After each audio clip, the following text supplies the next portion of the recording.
بسم اللہ الرحمن الرحیم۔ اعوذ باللہ من الشیطان الرجیم۔ واللہ انزل من السماء ماء فاحیا به الارض بعد موتها ان فی ذلک لآیۃ لقوم یسمعون۔ عزیز طلبہ کرام، سبق نمبر 137 آیت نمبر 65 سورہ نحل۔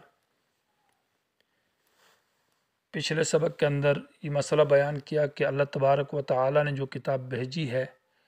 تو اس کتاب کے دو مقاصد بیان کیے، الا لتبین لهم الذی اختلفوا فیہ، کہ اختلافی مسائل کے اندر یہ کتاب بڑی واضح اور روشن کتاب ہے کہ اختلافات کو ختم کر دیتی ہے۔ وہ اختلافات جو لوگوں نے اپنی خواہشات کی بنیاد پر قیامت کے بارے میں یا اللہ تعالیٰ کی ذات اور صفات کے بارے میں کی ہے، جو شرک کرتے ہیں۔ اور دوسرا مقصد یہ ذکر کیا کہ وہ ہدی و رحمتاً، یہ عقیدے اور عمل کے لیے ہر معاملے کے اندر رہنما ہے، اور اس سے رہنمائی حاصل کی جائے نہ کہ عقل پر۔ تو واللہ انزل من السماء سے یہ صورت کا چوتھا باب ہے، اور اس باب کے اندر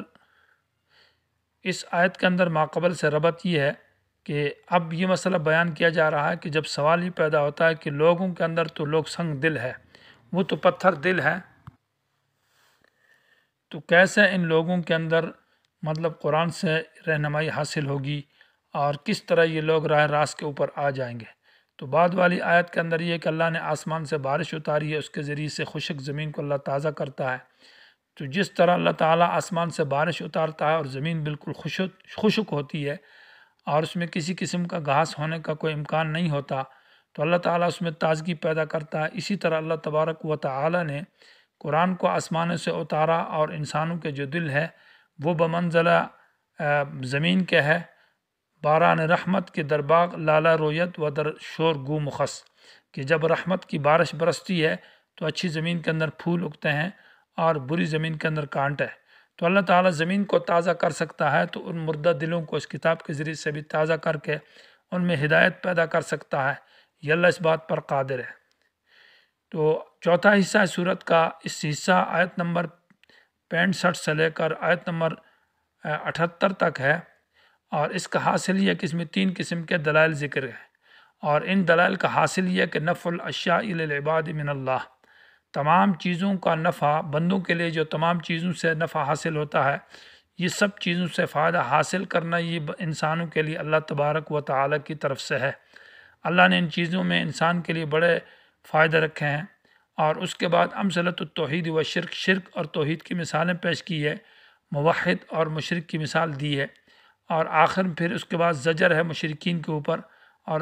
اس حصے کے آخر میں تخفیفی اخروی کا ذکر ہے۔ تو اس میں پہلے قسم کے جو دلائل ہے وہ ان لکم فی الانعام سے، ان کے اندر ذکر ہے مشروبات کا، یعنی یہ وہ قسم کے دلائل ہے جس میں تمام مشروبات ہے، اور ان مشروبات میں سے دودھ ہے، اور اسی طرح پھر مختلف قسم کی شرابیں اور شربتیں ہیں، اور اسی طرح اس کے بعد تیسرا قسم وہ شہد کا ذکر ہے جو شہد کی مکھیوں سے حاصل ہوتا ہے۔ تو یہ 3 قسم کے، اور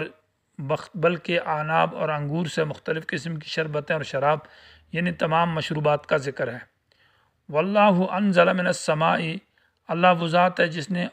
برسایا آسمان سے ماء بارش، فاحیا به الارض، پس تازہ کیا اس کے ذریعے سے زمین کو، بعد موتها، اس کے خشک ہو جانے کے بعد، یعنی اس کے مر جانے سے مراد یہاں پر خشکی ہے کہ زمین جب خشک ہو جاتی ہے تو اللہ رب العالمین بارش کے ذریعے اس کو تازہ کرتا ہے۔ ایسے ہی اللہ مردہ دلوں کو قرآن کے ذریعے سے تازہ کرتا ہے، اور سنگ دلوں کو اللہ تعالیٰ وہ نرم بنا دیتا ہے۔ ان فی ذلک لآیہ، اس دلیل کے اندر، لآیتاً، اس مذکورہ بات کے اندر لآیتاً دلیل ہے اور عبرت ہے، لقوم، اس قوم کے لیے، یسمعون، جو سمجھے، یعنی اس میں نشانی ہے، جو بات کو مانے تو اس کے لیے اس میں بات سمجھ میں آ جائے گی۔ وَإِنَّ لَكُمْ، اور بے شک تمہارے لیے، فی الانعام، مویشیوں کے اندر، جانوروں کے اندر، لعبرتاً، بڑی عبرت کی بات ہے، سوچ کی بات ہے، سبق آموز باتیں ہیں۔ عبرتن فعلتن کے وزن پر ہے، معنی ان کے اندر انسان سوچے تو ایک خاص حالت ہے جانوروں کی، ایک خاص کیفیت ہے، اس کیفیت اور اس حالت کے اندر انسان غور کرے تو انسان کو بہت کچھ سبق حاصل ہوتا ہے، اللہ کی وحدانیت، اللہ کی توحید معلوم ہوتی ہے۔ یعنی یہ دوسری مثال پیش کی ہے کہ اللہ تبارک و تعالی مردہ دلوں کو زندہ کر سکتا ہے، اللہ تعالی سنگ دلوں کو نرم دل بنا سکتا ہے۔ جیسے کہ آپ دیکھیں جانور ہے اور اس جانور کے اندر ایک طرف سے گوبر ہے اور خون ہے جو کہ بدبودار ہے اور گندا ہے، اور دوسری طرف ان دونوں یعنی خون اور گوبر کے درمیان میں سے اللہ دودھ پیدا کرتا ہے، اور وہ دودھ بھی بالکل خالصاً صاف اور سائغاً خوشگوار پینے والوں کے لیے۔ اللہ تبارک و تعالی اس چیز پر قادر ہے کہ اس دودھ کے اندر نہ گوبر کی بو اور نہ اس کا رنگ، نہ خون کا رنگ اور نہ اس کی بو آتی ہے، بالکل وہ ہر قسم کی بدبو سے پاک اور ہر برے ذائقے سے پاک اور صاف، اور پینے کے لیے بڑا ہی مفید۔ جب انسان پیتا ہے تو قطرہ قطرہ بلکہ اس کے پورے کے پیالے پی جاتا ہے اور بڑا خوشی محسوس کرتا ہے۔ جب اللہ اس چیز پر قادر ہے تو اللہ تعالیٰ تمہارے مردہ دلوں کو قرآن کے ذریعے زندہ کر سکتا ہے، اللہ تعالیٰ سنگ دلوں کو نرم کر سکتا ہے، اللہ ان سخت دل والوں سے اچھے لوگ پیدا کرنے پر بھی قادر ہے، جن کے اندر ایمان، نرم، جو روئیں، جو اللہ تعالیٰ سے محبت رکھیں، جو اللہ تعالیٰ کے دین پر آئیں۔ وَإِنَّ لَكُمْ، اور یقیناً تمہارے لیے فی الانعام، مواشیوں کے اندر لعبرتاً بڑا سبق ہے، عبرت کی بات ہے۔ نسقیکم، ہم پلاتے ہیں تم کو، مما، اس چیز میں سے، فی بطونی ہی، جو ان انعام کے پیٹ کے اندر ہے۔ بطونی ہی میں ہی ضمیر انعام کی طرف لوٹ رہی ہے، اور انعام اس میں جمع ہے، اور اس میں جمع کی طرف ضمیر واحد مذکر کی لوٹ سکتی ہے، بار لفظ کے یہ مذکر کی ضمیر انعام کی طرف لوٹ رہی ہے، اور اس میں اگر معنی کا اعتبار کیا جائے تو اس میں جمع کی ضمیر اور پھر مؤنث کی ضمیر بھی لوٹ سکتی ہے۔ مما، ہم پلاتے ہیں اس چیز سے، فی بطونی، جو اس کے پیٹ میں، من بین فرثن، گوبر کے درمیان، فرث جو آنتیوں کے درمیان میں، آنتیوں میں جو گوبر ہوتا ہے، ودمن، اور خون کے درمیان، لبنن، دودھ، خالصاً، صاف۔ خالصاً کا معنی بالکل صاف ہوتا ہے، اس میں کسی قسم کی مہک، نہ گوبر کی، نہ خون کی، نہ کوئی اس میں ملاوٹ نظر آتی ہے۔ سائغاً معنی خوشگوار، اترنے والا ہوتا ہے۔ سائغاً معنی جو حلق میں اترے تو بڑا ہی آرام اور نرم طریقے سے اتر جاتا ہے، اس میں کسی قسم کی تکلیف نہیں ہوتی گلے سے اتارنے میں۔ للشاربین، پینے والوں کے لیے۔ ومن الانعام، ومن ثمرات النخیل، اور کھجور اور انگوروں کے مختلف پھلوں سے بھی ہم شربتیں تمہیں پلاتے ہیں۔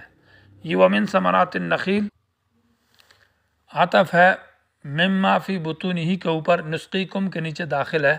یعنی ہم تم کو پلاتے ہیں من ثمرات النخیل والاعناب، کھجور اور انگور کے مختلف پھلوں سے شربتیں، تتخذون، تم بناتے ہو، منہ، اسی نخیل اور اعناب یعنی کھجور سے اور انگوروں سے، سکرن، شربتیں، ورزقاً حسنا، اور عمدہ قسم کے خوراکیں۔ سکر کے اندر مطلب شراب بھی مراد ہے، اس سے شراب بناتے ہو، اس سے اور قسم کی مطلب یہ ہے کہ شربتیں بناتے ہو، مختلف مشروبات قسم کے۔ جن لوگوں نے مشاہدہ کیا ہے انگور سے اور کھجوروں سے جو شربتیں بناتے ہیں، ان کو یہ بات سمجھ میں آ جاتی ہے آسانی کے ساتھ کہ ان سے کس طرح کی مختلف، دیکھیں نا، کھجور بھی ایک ٹھوس چیز ہے، اور اعناب جو انگور ہے وہ بھی ایک ٹھوس چیز ہے، اور اس سے انسان مشروب بناتا ہے جو شربت کی شکل میں ہوتا ہے، اس طرح پھر اس سے شراب بنتی ہے، اور مختلف قسم کی نبیذ، انبیزا جن کو کہتے ہیں، اور وہ لوگ استعمال کرتے ہیں، جوس وغیرہ۔ ورزقاً حسنا، اس سے مختلف قسم کی خوراک عمدہ، کوئی جام صورت میں اس سے حلوے بناتے ہیں، اور اس سے سرکہ بنایا جاتا ہے، تو مختلف قسم کے۔ سکرن، چونکہ یہ شراب کو بھی شامل ہے کیونکہ مکی صورت ہے، لیکن اصح قول یہ ہے کہ شراب یہاں سکرن سے مراد وہ نبیذ مراد ہے، اور ابن جریر رحمہ اللہ کا یہی قول ہے، یہ اصح ہے۔ ان فی ذالک، اس کے اندر بھی لآیتاً، دلیل ہے، لقوم، اس قوم کے لیے، یعقلون، جو عقل سے کام لے۔ تو جس کے اندر عقل ہے، سوچ ہے، سمجھ ہے، اس میں غور کرے تو اس کے اندر اللہ تعالیٰ کی وحدانیت، اللہ کی توحید نظر آتی ہے کہ اللہ تبارک و تعالیٰ ان چیزوں سے تمہیں کیسی خوراکیں دیتا ہے، پھر بھی ان نعمتوں کے باوجود تم اللہ کی توحید سے منکر ہو